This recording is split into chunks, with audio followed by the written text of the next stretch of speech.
لا أخي في الله، وليعلم الجميع أن العلم أوله مر وآخره حلو، وأنك إذا أردت أي شيء في العلم لا بد من أن تضيق عليك نفسك التي بين جنبيك بأمور عديدة، إما في حفظك وذاكرتك وضبطك وإتقانك، وإما في تركيزك وفهمك، وإما في حضورك، وإما في طريقك للحضور، وإما فهذه هي المكاره التي حفت بها الجنة. فما بالك إذا كان في أطيب الجنة وأعظمها أجرا وهو ذكر الله والوحي. الوحي هو أعز شيء ينتهي بالعبد إلى الجنة، لأن النبي صلى الله عليه وسلم قال: من سلك طريقا يلتمس فيه علما سهل الله له به طريقا إلى الجنة. هذا الطريق السهل حينما تلعق الصبر وتذوق المر وتجد الشدة والعناء.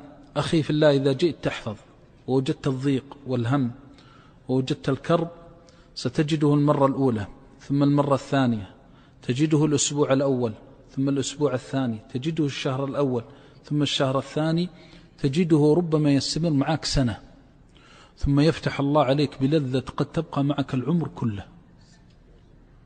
ومن أراد أن يجرب فليجرب. ما من طاعة تجدونها المنغصات والمؤذيات والمقلقات، لكن ما إن تصبر عليها وتكابد من أجلها إلا أورثك الله فيها من الفتح والخير ما لم يخطر لك على بال. وهذا سواء في طلب العلم أو في العبادة.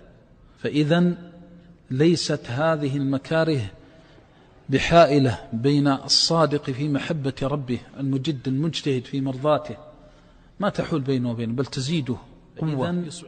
ليست هذه المكاره بحائلة بين الصادق في محبة ربه المجد المجتهد في مرضاته، ما تحول بينه وبينه بل تزيده قوة، يصبح مثل الذهب يحك فيزداد لمعانا. فاصبر رحمك الله وجد واجتهد، واعلم أنك تعامل الله، والمعاملة مع الله في هذا الدين